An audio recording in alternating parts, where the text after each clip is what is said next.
ეროვნული აგრარული ოლიმპიადა დასრულდა. გამარჯვებულებს ჯილდო გადაეცათ. აღსანიშნავია, რომ ეროვნული აგრარული ოლიმპიადა 2021 წლიდან საქართველოს გარემოს დაცვისა და სოფლის მეურნეობის სამინისტროს პატრონაჟითა და გაეროს სურსათისა და სოფლის მეურნეობის ორგანიზაციის მხარდაჭერით იმართება. ღონისძიების ფარგლებში ოლიმპიადის პარტნიორებმა და სპონსორებმა გამარჯვებულებს სპეციალური საჩუქრები გადასცეს. ორგანიზატორთა განმარტებით ოლიმპიადა მიზნად ისახავს აგრარული განათლების და პროფესიების პოპულარიზაციას, ახალგაზრდებში სასოფლო-სამეურნეო დარგების შესახებ ცნობიერების ამაღლებასა და აგრარულ დარგში არაფორმალური განათლების მიღების ხელშეწყობას. ეროვნული აგრარული ოლიმპიადა ხელს უწყობს დეფიციტური აგრარული პროფესიების პოპულარიზაციას, მოტივაციას ახალგაზრდებს, რომ ჩაერთონ კონკურსებში, სოფლის მეურნეობის სექტორში და მონაწილეობა მიიღონ და გამოავლინონ უკვე თავისი ცოდნა ჩვენი დარგობრივი მიმართულებით.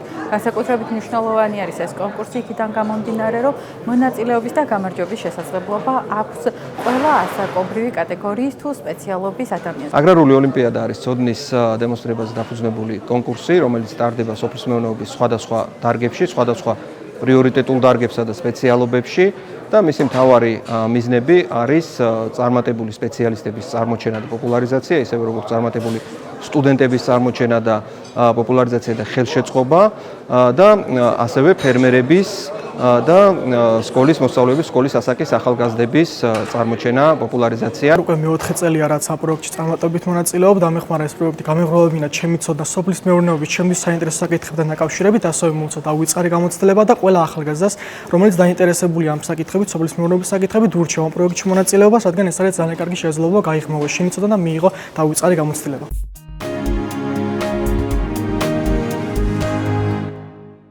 ეროვნულ სასახლეში მუსიკალურ მიმართულებებზე მოსწავლეთა მიღება დაიწყო. ამ დროისთვის მსურველთა რეგისტრაცია მიმდინარეობს.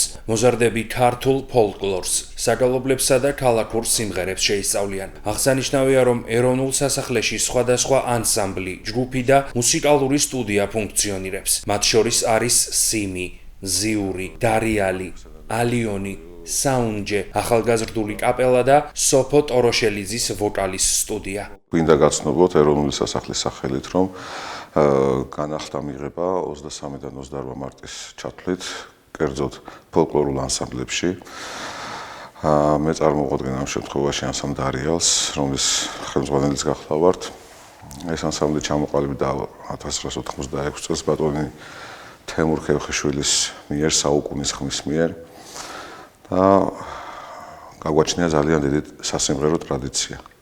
შესაბამისად ვიწვევთ მოვალთაობას, რომ გააგრძელონ ეს დიდებული საქმე, რასაც ქართული ხალხური სიმღერა ქვია. ორგანიზატორთა განმარტებით რეგისტრაცია 23 მარტამდე გაგრძელდება. ეროვნულ სასახლეში ღია კარის დღე კი 25-28 მარტს გაიმართება. 32 წელზე მეტია უკვე მოსწავლეთა სასახლეში, ჩვენს ეროვნულ სასახლეში ვასწავლი ქართულ ხალხურ საკრავებს.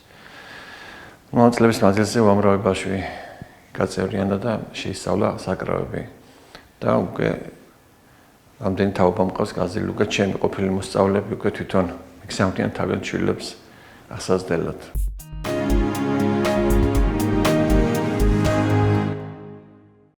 მრავალჯერადი გამოყენების წყლის ბოთლი შეიძლება მილიონობით ბაქტერიის თავშეყრის ადგილად იქცეს დღის განმავლობაში. ამ საკითხზე პერდიუს უნივერსიტეტის სპეციალისტებმა ახალი კვლევები ჩაატარეს. დაკვირვებით დადგინდა, რომ ბევრი ადამიანი საერთოდ არ რეცხავს თავის წყლის ბოთლს, რაც იწვევს ბაქტერიების მნიშვნელოვან დაგროვებას. ამის შესახებ ინფორმაციას BBC ავრცელებს. სინგაპურში ჩატარებულმა კვლევამ აჩვენა, რომ წყლის ბოთლში ბაქტერიების რაოდენობა დილის საათებში 75,000-დან 24 საათში 2 მილიონამდე გაიზარდა. სპეციალისტების განმარტებით ბაქტერიები შეიძლება მოხვდეს ბოთლში როგორც ონკანის წყლიდან, ასევე ჩვენი პირიდან ყოველი დალევის დროს. ექსპერტები აღნიშნავენ, რომ ბაქტერიები უფრო სწრაფად მრავლდებიან ოთახის ტემპერატურაზე, ვიდრე მაცივარში და განსაკუთრებით მოსწონთ შაქრის შემცველი სასმელები. სპეციალისტები გვირჩევენ, რომ გავრეცხოთ ბოთლი ცხელი წყლით. გამოყენების შემდეგ კი დავტოვოთ ჰაერზე გასაშრობად. მათი განმარტებით უნდა